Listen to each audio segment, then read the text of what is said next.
Okay, so I'm ready to start a business. And assuming I've done my homework on the mechanics of starting something, what, if anything, should I look for or expect from the community I'm launching in? On today's episode, we're talking about the value of my community and what it can do to help my company succeed. I'm Tom Rue, and this is Top of Mind.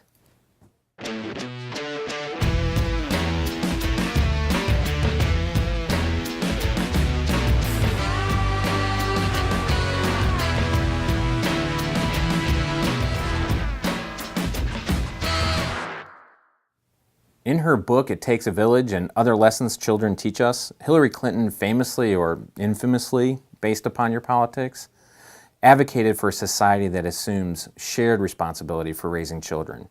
The book became a New York Times bestseller and a conservative lightning rod to denounce what the right deemed as a nanny state intrusion on family. For me, the value proposition of the book really boiled down to the societal benefit of raising socially balanced children with the necessary cognitive and academic skills to contribute to society. And that aspiration, it's not the exclusive virtue of the right or the left. So I've concluded that there is some value to the village, but in an emerging way that may be redefining what we expect from the communities in which we engage. As it relates to entrepreneurs considering where to start a company or how to engage the assistance of others, I see increasing value in a variety of forms of communities, such that I really believe communities are emerging as a form of, a form of currency in our economy. Now, I did say currency, as in value, as good as money, because in some communities, they're really providing direct economic benefit to entrepreneurs, but only to the ones capable of identifying, engaging, and leveraging these communities. Let me offer some evidence. In March, I attended the 5th annual gathering of the Global Entrepreneurship Congress in Rio de Janeiro. More than 2,000 people from over 130 countries attended the Congress and shared ideas, best practices, and assistance promoting an assortment of programs and resources and networks. And there, for everybody to see, for all to witness, was the activity that had genuine economic value, either as gifts of resources like the donation of 1,000 copies of the Startup Owner's Manual, to meetings with people that you wouldn't otherwise have access to in a million years.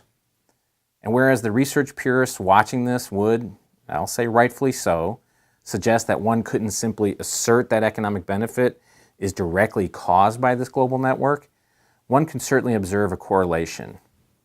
By virtue of many individuals coming together in a community of common interest and purpose, participants can extract value in obvious and sometimes less than obvious ways. Back in the United States, we launched a new experiential-based learning program for aspiring entrepreneurs starting new firms called 1 Million Cups.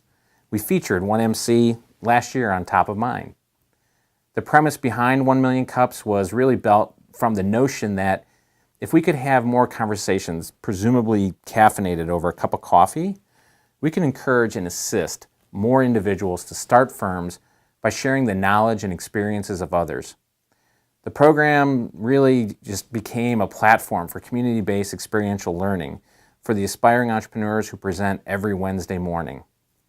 The program features founders of 2 startups who get 6 minutes each to present a company overview, and that's followed by roughly 20 minutes of Q&A from the audience.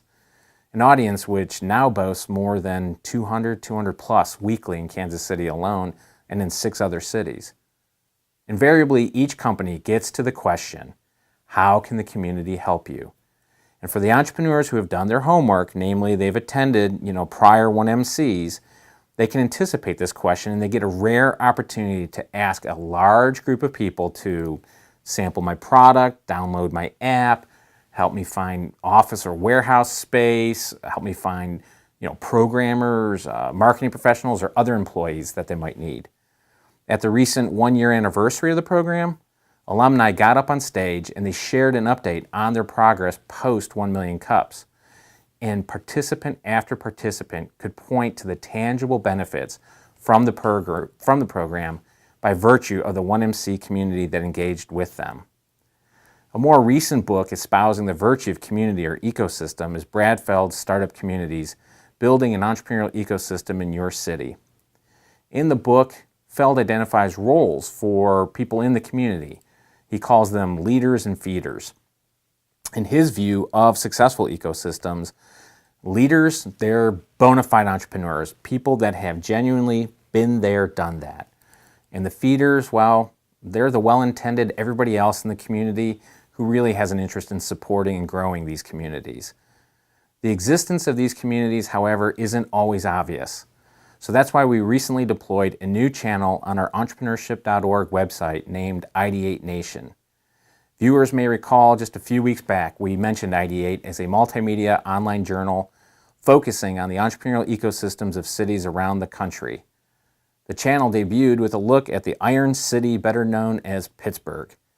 Stories, videos, and photos attempt to stitch together a tapestry of the vibrant community in Pittsburgh, partly to help its residents see what's happening among them, and partly to showcase great ideas that can be shared with other communities looking to promote similar activity. In an increasingly mobile world with lessening geographic constraints to starting and growing companies, we need to help entrepreneurs identify the communities that may best serve their needs.